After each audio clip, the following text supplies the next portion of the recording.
Hello, everybody. It's your boy KirbyDK10 here, coming at you with another episode of the Overkill podcast. We are on episode 83, and I'm here with my co-host Meta.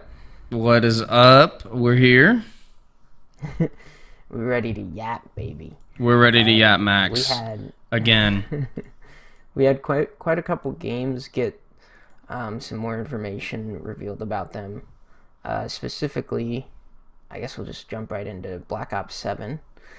They had the reveal trailer as well as some gameplay, or I guess just the gameplay trailer come out. And it mainly just shows what the campaign is going to look like. So you obviously have levels inspired by the Los Angeles of Black Ops 2 and a couple other, I think, key locations from the Black Ops series. And obviously, this game draws heavy inspiration from Black Ops 2 and 3. Although to me, it feels a lot more like 3. But, yeah. I think most people are pretty not excited about the game. But for me, I'm actually a little bit excited. Again, we'll have to see the beta and try it out. I'll at least get Game Pass to play it for the first month. I don't know if I'll actually buy the game. Yeah, I probably will too. Just to test it. I mean, why not? Yeah. And they're obviously doing that weird thing that they did with Black Ops 3 where it seems that you're like in a simulation, as there's like floating islands and knives that come down and smash into the ground, and giant floating trains and stuff. or like, the environment's all twisted, like there's a road that's all twisted going everywhere, and it's obviously like not real life. They also do show that there is some exosuits within the campaign.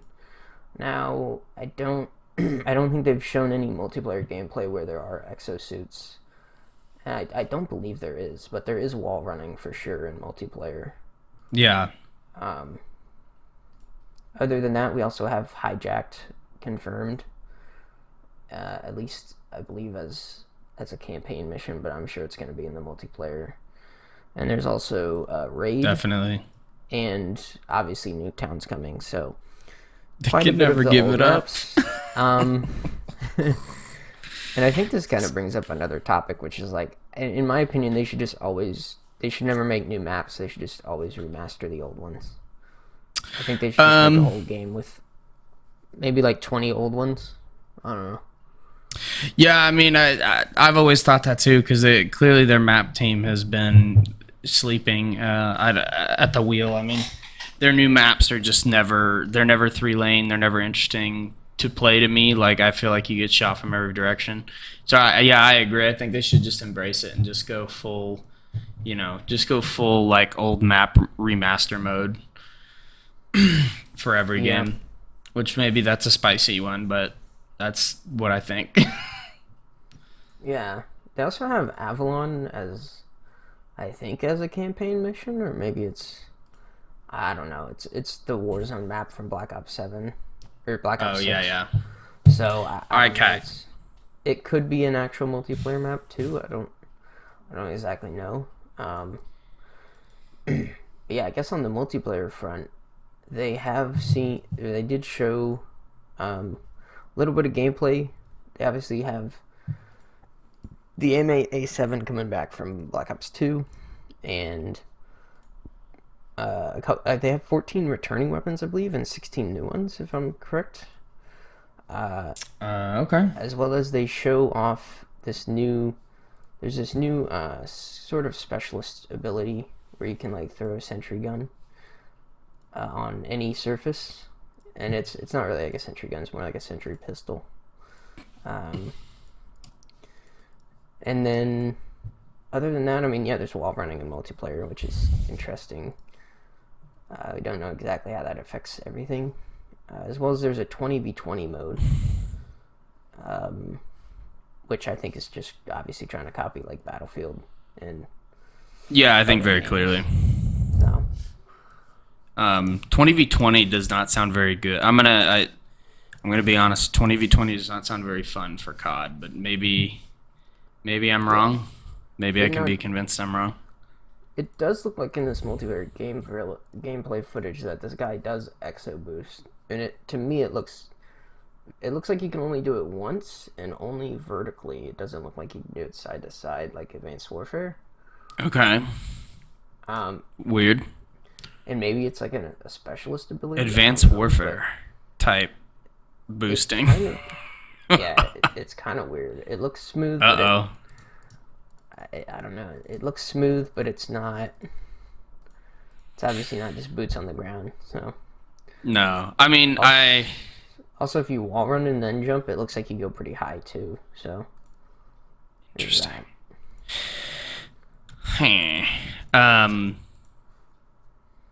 I think it's interesting that both COD and Battlefield at the same time have kind of gone down this route of trying to return to their older games. This is definitely like Black Ops 2, Black Ops 3, mishmash, kind of a fever dream to me.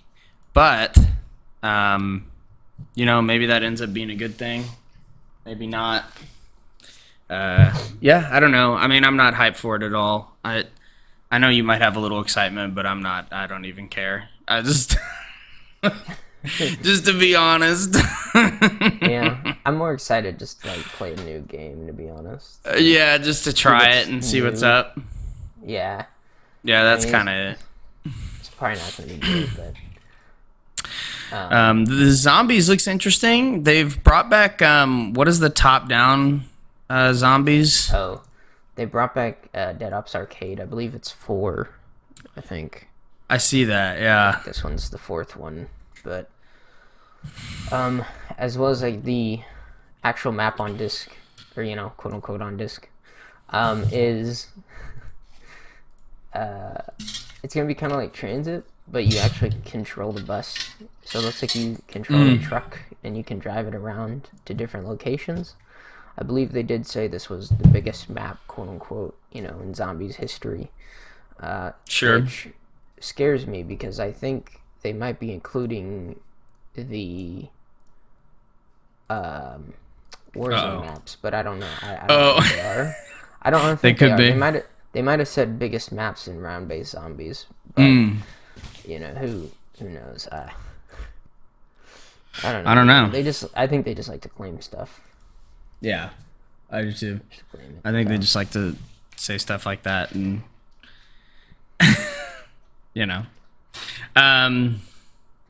Okay. Yeah, I mean, we'll try it out. They brought back the Peacekeeper, a bunch of guns and stuff. It looks like. I mean, hey, why not? Y'all should go watch it. I know the trailer is not doing too hot. People are not too hot on it, but it's another COD game, futuristic-y. I'm kind of surprised they've gone back to future, but I guess they've done so much modern and past recently. And there really is so many places you can take a shooter. Are there any other time periods where you could even take one? Yeah, I don't know. I think the most unexplored space is still World War One. I feel like that war has never really been explored too much. Obviously, you have Verdun, Battlefield 1, and then that's really it for games. I don't think many other games. Maybe Enlisted, but I think that might be World War II. Yeah. Yeah. I mean, that's really the only time periods I feel like that are really successful is modern or slightly future. I know a lot of people as well in the comments were saying this made them pre-order Battlefield 6, and Brutal. That makes me sad because no one has learned from Battlefield 2042. So, yeah, dude, yeah, just because COD's bad. I mean, I'm sure I am kind of surprised that the culture of picking one and only playing one still exists. To be honest, I'm kind of surprised this genre it just never dies. The meta never changes. It's you pick one, you play that one for the year. You pick the next one, you play that one for a year. It never, ever, ever changes. It's so strange to me. Yeah, yeah. I don't know. I I mean, don't know. Am I you could crazy on just that? no. I mean, here's the thing too: is you could get EA Play for October, play That's true. Battlefield, and then I think this game's coming out in November, and then in November get Game Pass and play it that way. So you could play both games for like $20, for like a Well, month. that I is mean, true. you could do that. If I'm gonna do anything, I'm probably gonna buy Battlefield after I see reviews, of course, and after I make a decision. You know what I mean? For But sure. it's then probably after that, I'll probably just get Game Pass and play COD for the month after, then return to Battlefield because I don't Yeah, know. that's probably the play. That's what I was thinking. Also, in Battlefield, they did confirm uh, that there are going to be larger maps, and that the maps in the beta were a lot more infantry focused. Uh And oh. so the larger Uh maps will oh. actually have some vehicle play and all that sort of stuff. So, yeah, Interesting. I wonder if they actually learned anything, or if they're just saying that maybe the vehicle players were not happy. I don't. I mean, that's possible, I yeah, suppose. yeah. I think to me, it didn't really feel like a Battlefield game. It felt like kind of like a Call of Duty 64v64 mode. You know, it just felt very like arena like. Yeah, I mean, because there was like no threat of vehicles in the beta at all. Which I will say was a little sad. If I had to pick one thing that was kind of sad, it was like I maybe got killed by a tank once, because that's all there was like two tanks, I think, on every map for like each side, and so you really didn't see them. Now maybe that's just because I was playing engineer, and I would always blow the tank up before it could kill anyone, but I don't know. Um, Yeah, I think maybe it's just bias. also too they confirmed that they're gonna like reduce the movement speed. I think because some people found out that you could basically slide jump, slide jump, slide jump, and you could Oh constantly boy, be moving. And bro. People and their yeah, obsession with like movement and the shooters is crazy. yeah, dude. I think COD Warzone ruined everything, to be honest. Man, uh, obsessed with it. yeah, I Um, guess we can move on. yeah. I was getting my mouse working. This will be a short one. There's this cool little game. It's called Aethermancer. It came out on the 23rd, which was yesterday. It should be out on Steam. It is a RPG kind of game where you have four different characters. They're all kind of animals, animal wizard creature things, which is pretty cool. Um, it is. It looks pretty cool. The demo is out. Yeah, the planned release is September 23rd. So the demo's out. Um, it looks really cool. It's a RPG. It's got roguelite elements, so there's some randomness involved. Yeah, everyone's like a cute little animal. And I might get it. I'm not really an RPG guy, but there has not been a RPG roguelite or roguelike that has interested me. And I don't know if you pulled it up yet or not, Wow, Kirby, is but this? Yeah, it I looks pulled it really up. good. Is this the guy who makes Rivals of Aether? No, no, it's not. It's a different No, guy. it is not. This guy has made Monster Sanctuary in the past, which I don't know if I remember Monster Sanctuary either. Yeah, Um, I mean, it gave me that kind of vibe to it that it no, might for be cool. sure. It has like super detailed like pixel art. Oh yeah, Monster Sanctuary is the one where it's like Terraria mixed with Pokemon, if I remember correctly. Okay, so like 2D Power World basically. Yeah, kind of, yeah. Um, that might be a completely crazy description for it, but that's what the vibe I get from it. But yeah, I mean, it does look pretty cool. I know me and Meta are not big RPG guys, but Not at maybe all. having that roguelike element would help us enjoy an RPG more. Yeah, I think it would. Uh, I think it'd be a pretty A1 choice, to be honest. So I'm gonna try it. Hopefully, I know I always say that and then I don't. So it'll probably be one of those, but it might not. Maybe not this time, buddy. Maybe I'm not playing around. Yeah. It'll been a whole There's month. Oof. there's also this Stick It to Stickman game, which Devolver Digital keeps trying to sell me, and it looks like a 2D fighting game where you plays a stick guy. So that's pretty weird. Um, yeah, that's it. I guess I just kind of wanted to cover Aethermancer. Looks pretty sick. Looks pretty sick. Yeah, it also had the Aether name. That's why I thought it was Rivals. But Oh yeah. There is the Rivals of Aether 2 that's out, which yeah. I know Oh, you and I haven't played. they also had a dungeon crawler, so that's why I thought it was that too. I thought they were just Ah, making another side game, but I gotcha. Nope. yeah. I guess we'll hop on to another game that's pretty nostalgic for me and Meta. Uh I oh. believe this is a sequel, but it is Kirby Air Riders.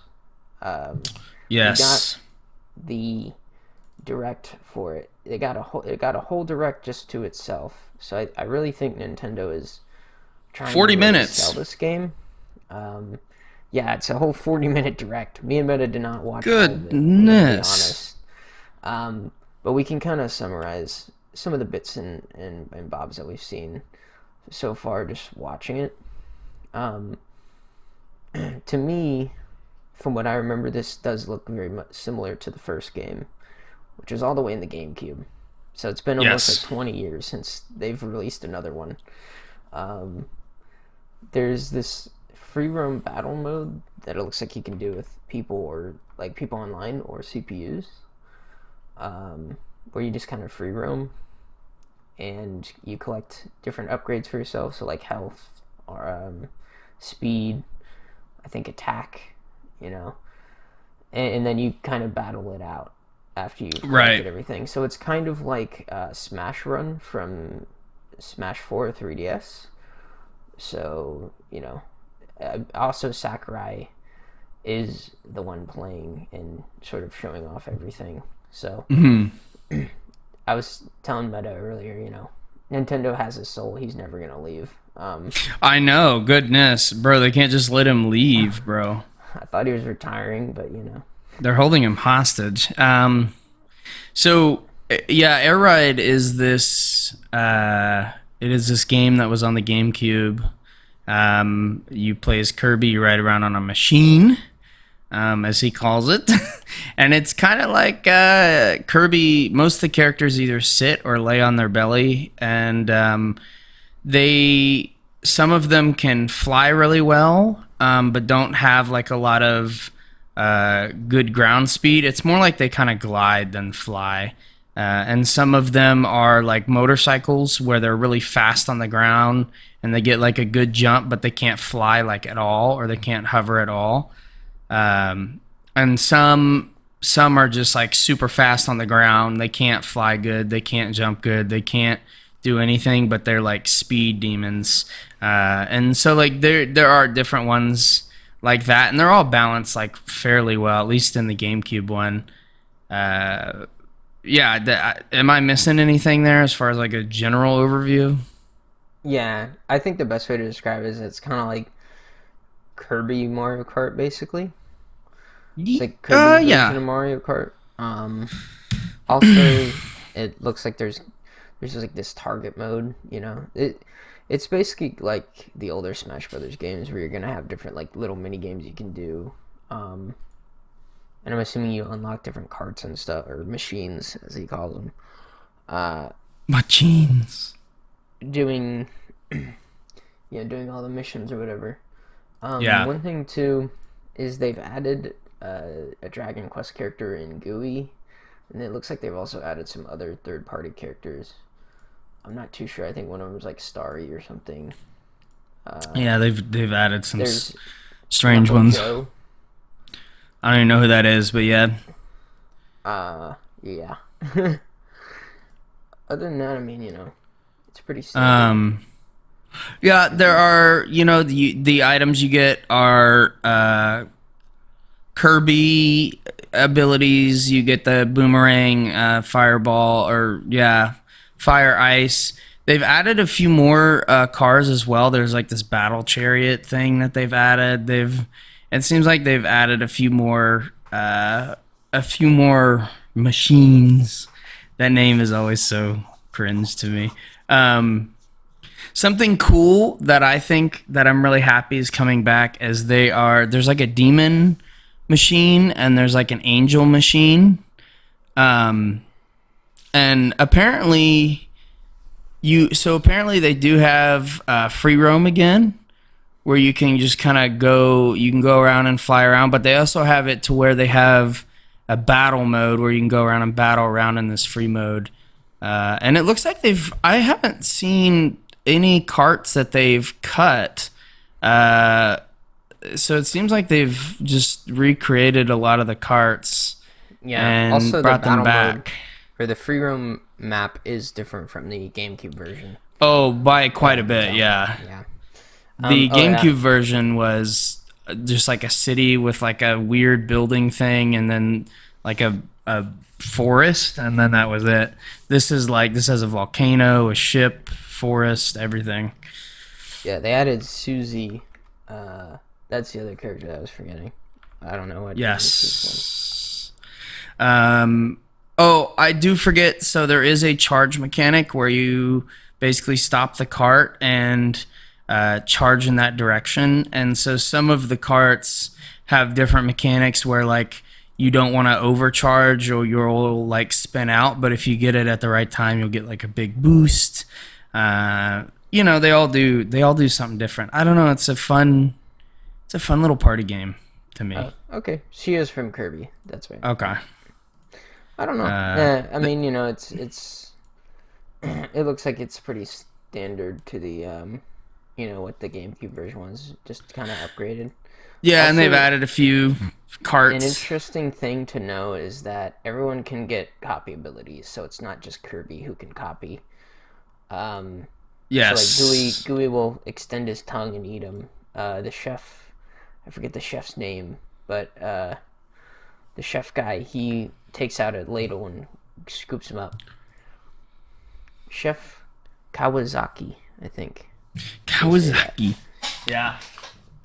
And also Some of these mini games were also in the GameCube. I just forgot about them.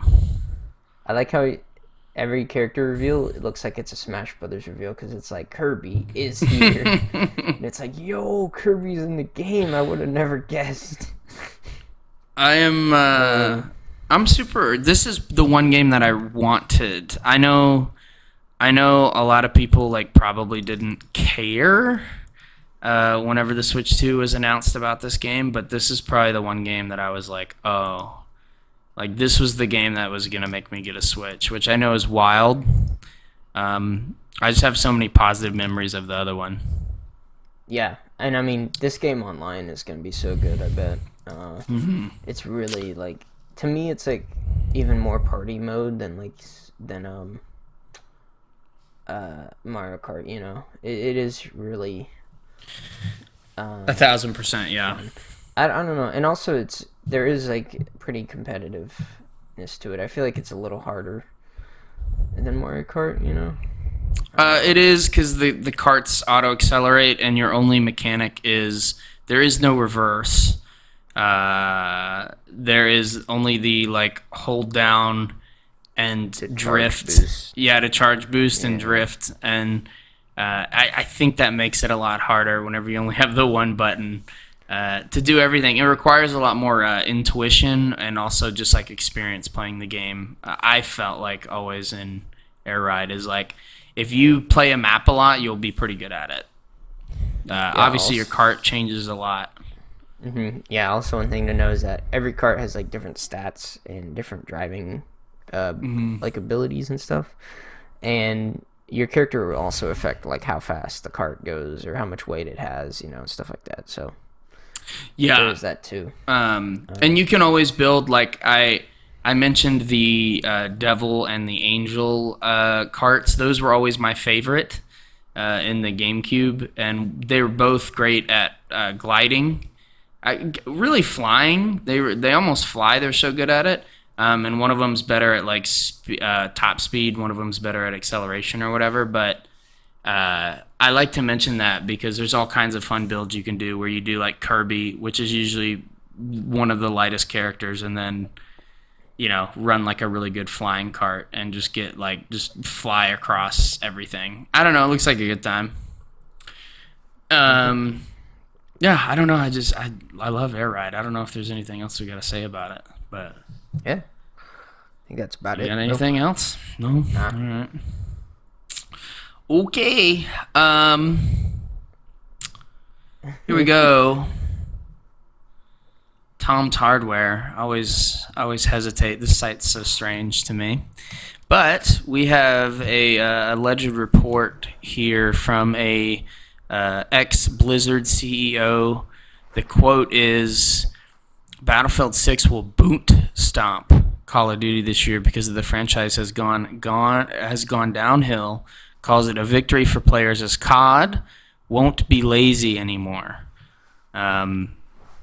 Mike Ybarra, Blizzard's former president who chaired the company through Microsoft's acquisition, is throwing shots at Blizzard. We'll all get better FPSs, and I kind of wanted to talk about this because what he's saying is common sense. It's just, it's just typical COD versus Battlefield fighting. I guess we could have covered this earlier, but it makes me laugh because this guy makes a good point. Back in 2016, Infinite Warfare was clowned on hard, and Battlefield 1 had major hype, and COD still outsold it. So I kind of agree. I know people want to believe in this outcome where Battlefield finally does better than COD. I just over the long term, it always seems like people just can't resist Call of Duty. I do think the competition's good, though. Do you know what I mean? Yeah, I mean, obviously, I think having competition is a good thing. Dude, this website is horrible. One thing I will say is, like, both, I think Battlefield and Call of Duty have had their slip-ups. Obviously, I think more recently, the Battlefield games have had a big slip-up, and the game that will not be mentioned. And I think, to me, like, both of these franchises are so cringe that I really don't even want to buy any of them. I don't know. Yeah, like, I don't even know if I care. Like, I just don't even know if I care anymore about these games. I mean, I guess it's good they're competing. They're getting a little run for their money. I'll give them that. Yeah, especially like you don't even own the physical game anymore. Yeah. I don't know. It's just crazy. Famous last words. Yeah. Mike Ybarra gets taken a lot more serious. I mean, let's see. This guy. Also, I do have one question I want to pose. Do you think he's just angry that he got the boot, that he got kicked out, and is now just trying to bash Microsoft or whatever? I mean, it's possible. Here, let me read the full tweets because they're really short. Because that article kind of like pieced it together. Battlefield will boot stomp COD this year, but the real win here is COD won't be lazy anymore, and we'll all get better FPS games for it. His second tweet was, this was in response to that guy that said the Infinite Warfare thing. COD has gone downhill for years since then. It's a mess, cheating, heavy UI install, rainbow colors. People are sick of it. Luckily, Battlefield will force them to change it. I don't know what he means by the rainbow colors. I assume he means like all the like weird cosmetic stuff. I don't think he's taking shots at the LGBTQ stuff. I think it's more the different colors and wild shit. Mm-hmm. Yeah, I mean, I don't know. I don't even know if they recognize each other as competition anymore, to be real. I think they just kind of keep making the games, and whatever happens, happens. That's how I have felt like it's been.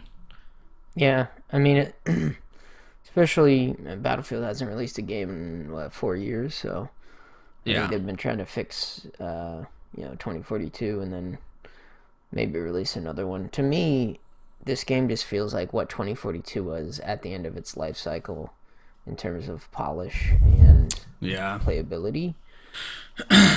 And also, one thing too is like I think a lot of people are looking at this game with rose tinted glasses and thinking, oh, it's going to be Battlefield 3 because it has that blue aesthetic or whatever, and people are kind of getting sort of like I don't know, like nostalgia about it, I guess, and trying to compare it.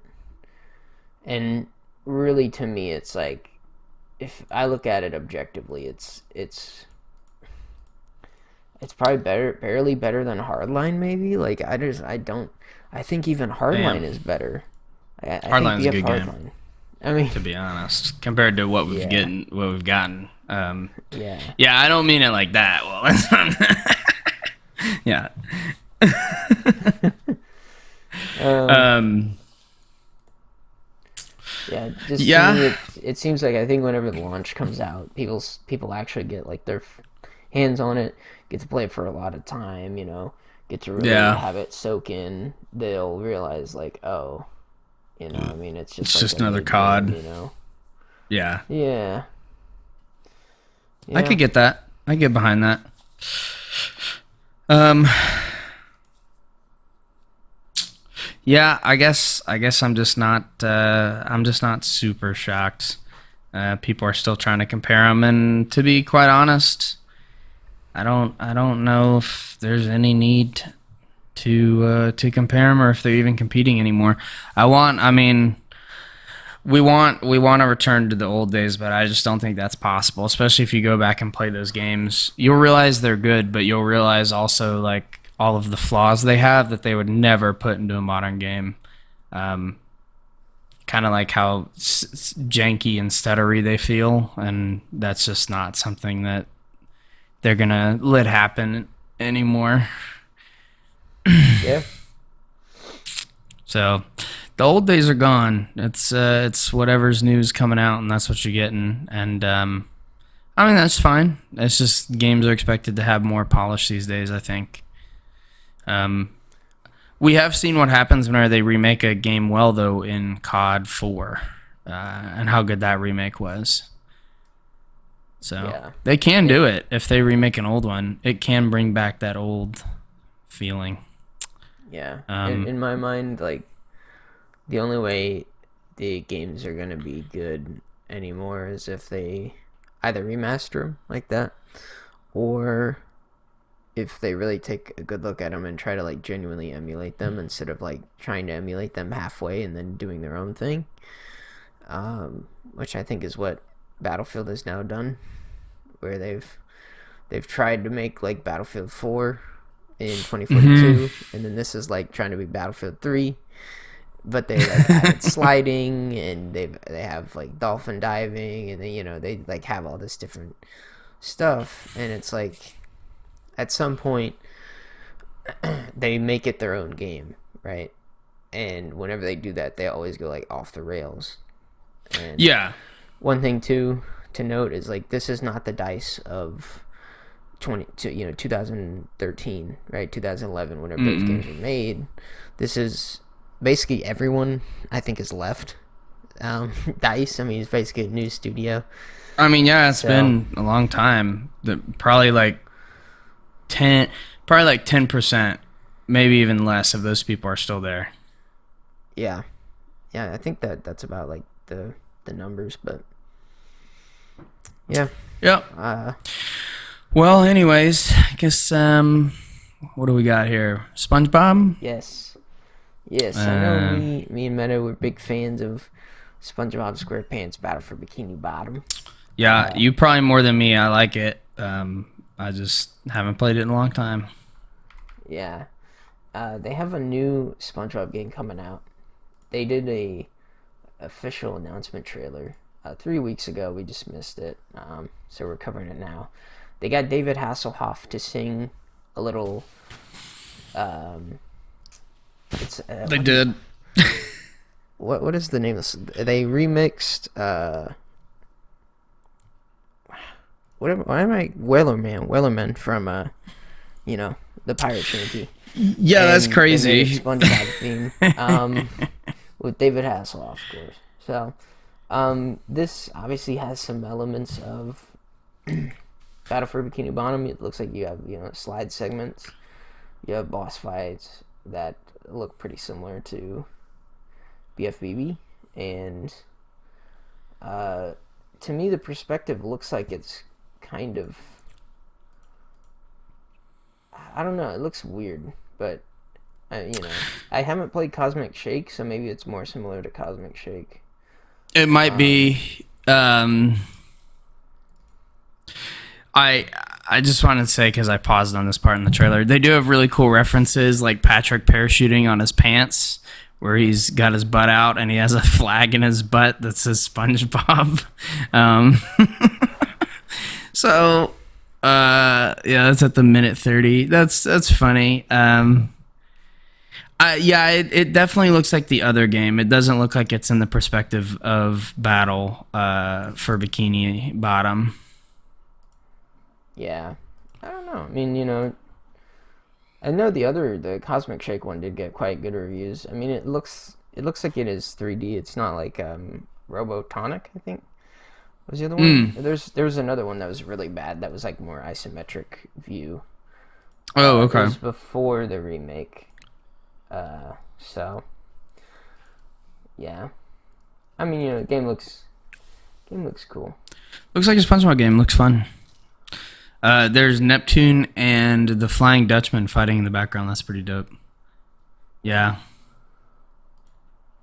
Looks like it's coming out November 18th, so pretty soon, Yeah, pretty soon. based on everything. So yeah, It looks made good. by It looks made by cool. Purple Lamp, the guy who remastered the BFBB. So yeah, Oh, is it really? I believe also Cosmic Shake was made by them too. Okay. Well, that bodes well, and I guess if those games have been getting good reviews, this is kind of surprising to me because you really don't see licensed games anymore. So, whenever you get a licensed game these days, it's kind of crazy that they exist. Yeah, Makes me happy. Um. Yep.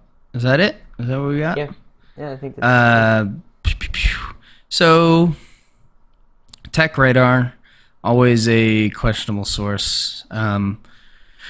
But we have a story that says Sony's chief financial officer, Lin Tao, has admitted its current live service strategy is not entirely going smoothly.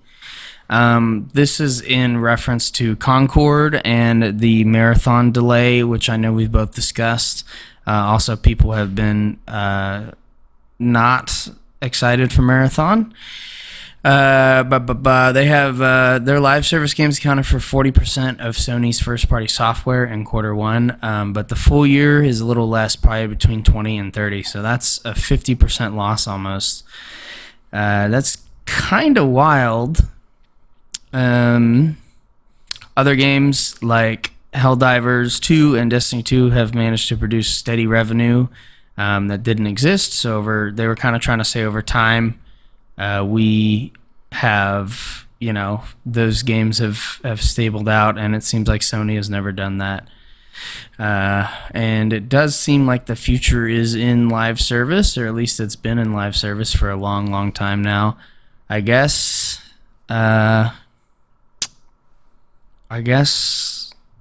we? I mean, the financial officer appears to be acknowledging that they haven't really hit it out of the park yet.